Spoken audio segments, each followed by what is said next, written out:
Agora eu recebo aqui no nosso estúdio a Sabrina Sartori, fundadora e CEO do Empório Sartori. A Sabrina tem aquela história que adoro contar para vocês aqui no programa. Ela atuava na área de TI, setor bastante promissor dentro de uma multinacional, mas queria empreender. Mais do que isso, ela queria que o pomar da família ganhasse outro status. E aí ela resolveu então largar tudo e abrir o seu próprio negócio. Fabricar cremes, hidratantes e sabonetes líquidos a partir da escolha de frutas exóticas cultivadas pela família. O negócio começou em 2013 e hoje ela vende uma média de 1.500 produtos por mês. Sabrina, é um prazer recebê-la aqui no Foco em Gestão. Olá, o prazer é nosso. Como é que é sair da área de TI para uma área de cosméticos? Me explica isso. Não foi algo tão simples. Na época, quando eu tive a ideia de lançar a empresa, eu trabalhava numa multinacional americana nessa área de TI, porque além de MBA em cosmetologia, eu também tenho a formação em computação. Porém, eu sempre acompanhei esse trabalho de perto, principalmente do meu pai, que plantava árvores frutíferas. E como ele é médico, ele buscava estudar os benefícios das frutas para a saúde. Então, desde pequena, eu estive inserida nesse meio, no pomar, ajudando a minha família. E aí, assim, eu gostaria muito de poder fazer algo para que essa preservação permanecesse viva. E aí foi quando eu tive a ideia de criar o Empório Sartori, que é uma empresa de cosméticos, para que eu pudesse reverter parte dos resultados da empresa para ajudar na manutenção do pomar e dar continuidade nesse legado. E o pomar hoje é o que gera matéria-prima para o Empório Sartori? Sim, é de lá que saem as frutas que nós utilizamos nos produtos. 100%? 100%. E me diz uma coisa, o que fundamentalmente tem de diferente entre o que você fazia para o que você faz hoje? Tudo. Tudo? Eu falo que Só isso, tudo? Tudo. Eu falo que esse foi o maior desafio que eu enfrentei nesses 5 anos de empresa, que foi aprender muitas áreas em muito pouco tempo. Eu tive que aprender de administração, finanças, marketing, gestão, logística, mas foi um imenso aprendizado. E você começou em abril de 2013? Em abril de 2013 que eu lancei a marca no mercado.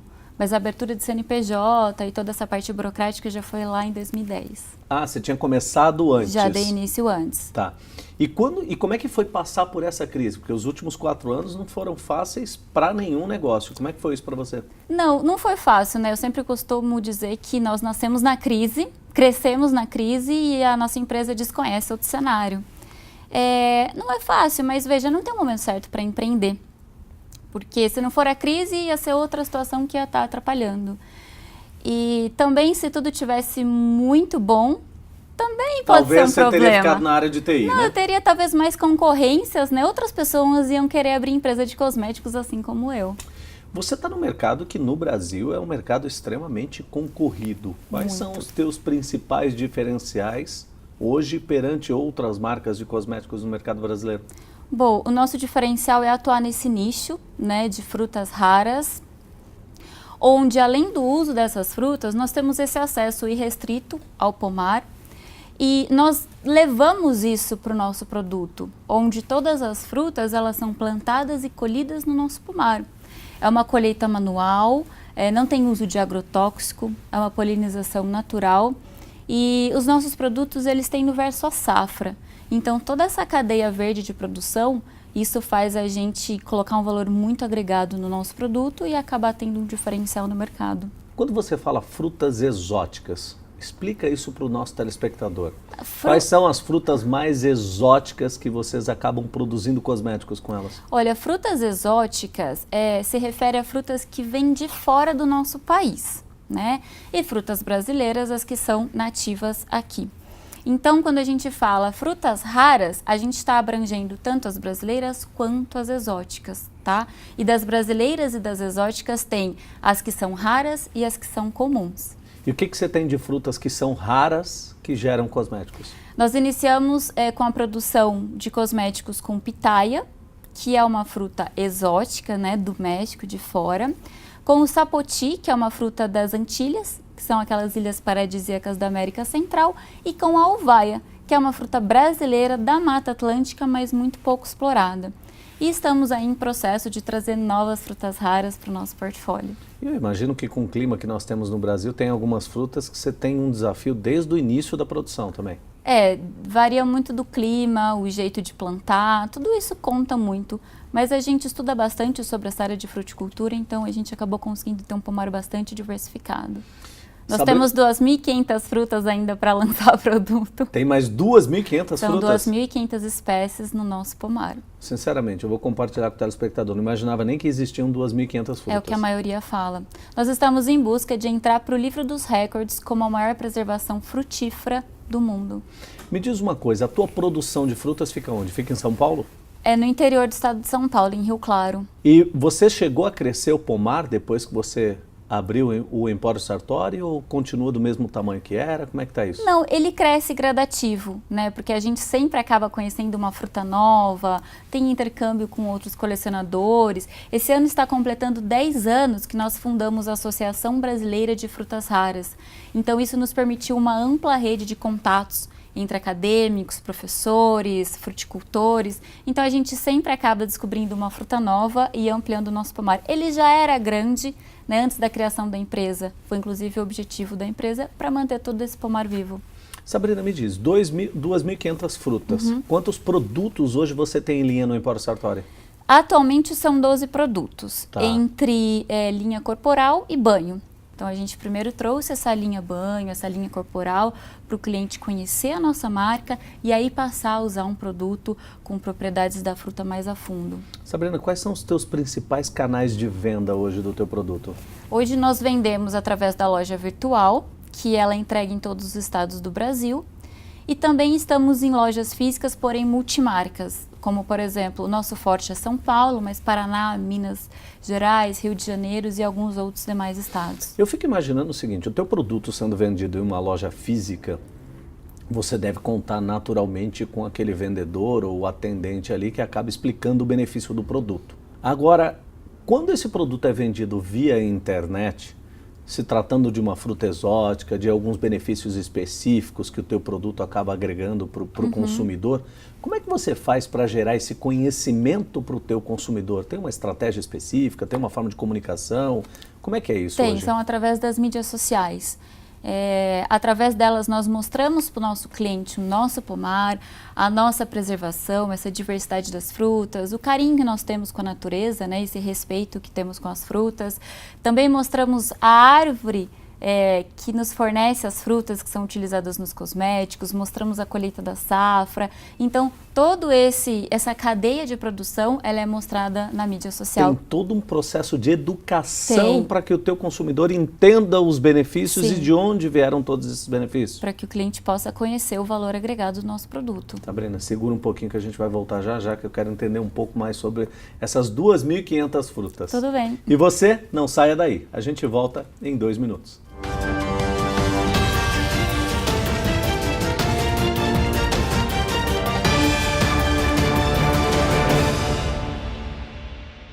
Estamos de volta com o terceiro bloco do Foco em Gestão e hoje eu recebo aqui no estúdio a Sabrina Sartori, fundadora e CEO do Empório Sartori.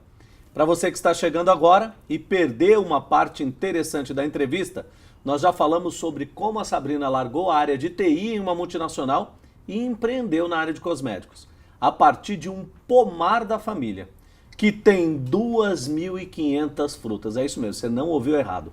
2.500 frutas diferentes. Ficou surpreso? Sabrina, se eu parar para contar, eu devo conseguir chegar de 20 a 30 frutas. Acredito que o telespectador não deve ser diferente. Com certeza. E você me disse na primeira parte da entrevista 2.500 frutas. Aonde vocês conseguiram tanta variedade de frutas? No nosso pomar nós temos frutas dos 5 biomas brasileiros e dos 5 continentes. É muita fruta. Sabrina, você comentou no primeiro bloco que você está no interior de São Paulo, Rio Claro. Sim. Rio Claro tem por característica ser uma região muito quente. E agora você comentou que você tem frutas de 5 continentes. Como é que é isso? Essas frutas que em regiões muito frias, por exemplo, como é que você faz para cultivar isso em Rio Claro? Quando a planta é nova e ela prefere o frio, Às vezes a gente coloca uma proteção por causa da geada, ou se ela gosta muito do calor, a gente planta ela mais próximo de uma mata. Então a gente vai equilibrando de acordo com as preferências da planta. Então vai para uma espécie de estufa, coisa do tipo ou não? Quando ela é pequena, sim. Aí depois que ela vai para a terra, se necessário, a gente ainda às vezes coloca uma capa.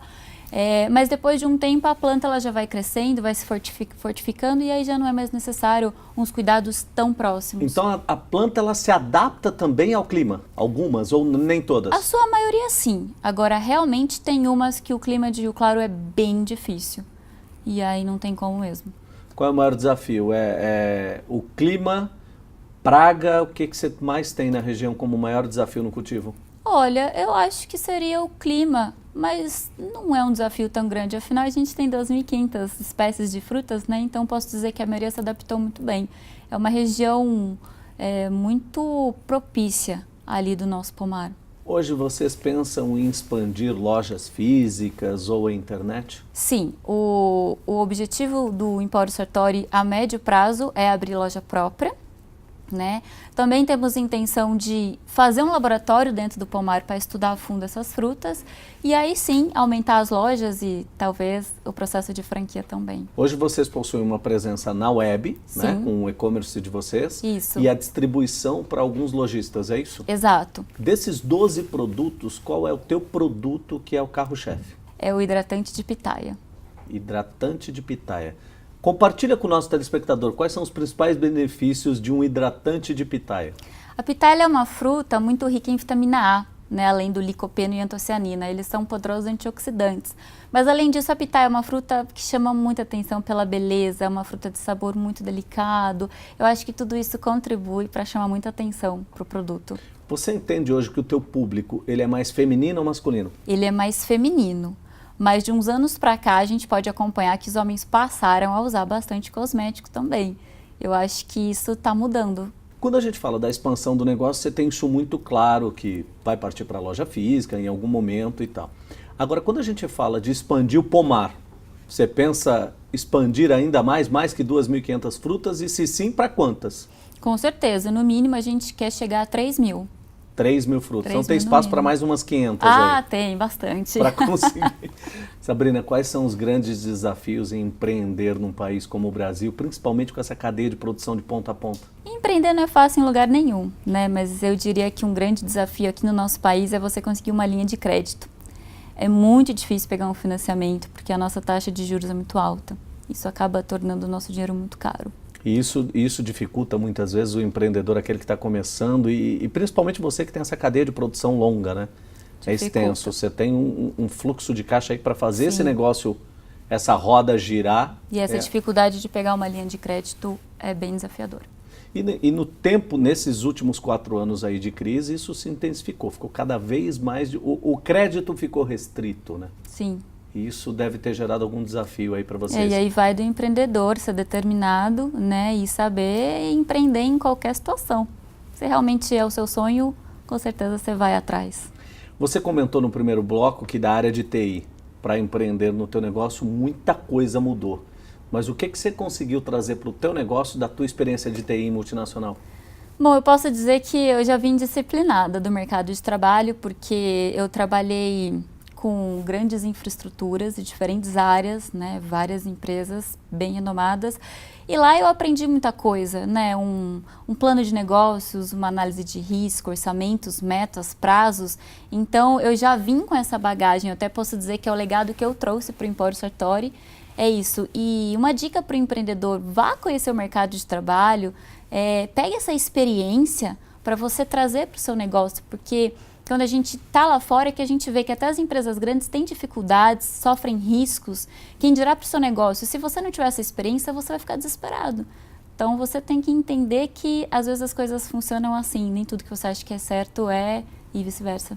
A gente sabe que tem pessoas que empreendem com uma certa estrutura, como você está descrevendo aqui, mas infelizmente isso não é a maioria do público brasileiro quando decide empreender. A maioria faz a coisa meio que no impulso e sem estratégia, né? É interessante porque sempre que eu converso com empreendedores, eu sempre digo uma coisa, assim, uma frase que eu gosto de usar muito, e as pessoas que me conhecem sabem, eu sempre digo o seguinte: muita gente acha que planejamento estratégico é coisa de empresa grande, né? E eu falo que planejamento estratégico é coisa para a sua empresa ser grande. Então é importante você compartilhar essa experiência que você teve, e você, telespectador, que pensa em empreender e de repente não teve essa experiência no mercado de trabalho, mas que pelo menos pense em criar uma estrutura mínima de um planejamento de negócio. Começar certo. Exatamente, começar certo, porque é a forma mais barata de começar um negócio. Começar sem estratégia, começar sem planejamento é a maneira mais cara, a gente sabe disso. E tudo bem, às vezes você começar um negócio que você não tem conhecimento na área, mas porque não ter conhecimento não é uma limitação, mas você tem que ir atrás, você tem que fazer cursos, você tem que conversar com profissionais, com pessoas experientes, consultores. E eu digo que mais do que aprender na teoria, você tem que ir na prática. Essa experiência não tem em nenhum lugar. E só você mesmo que tem que ir no mercado, conversar com o seu cliente, apresentar o seu produto, ouvir feedback positivo ou negativo, participar de feiras. Então, essa experiência, acima de tudo, às vezes é até mais válida do que você ir atrás e ler. Sabrina, toda vez que a gente traz um empreendedor aqui como você, a gente sempre pede para que no final da entrevista o empreendedor deixe uma mensagem para o nosso telespectador, aquela pessoa que está em casa nos assistindo, que já montou um negócio e está aí sofrendo alguns impactos e alguns desafios a serem superados, ou que está aí pensando em montar o seu negócio.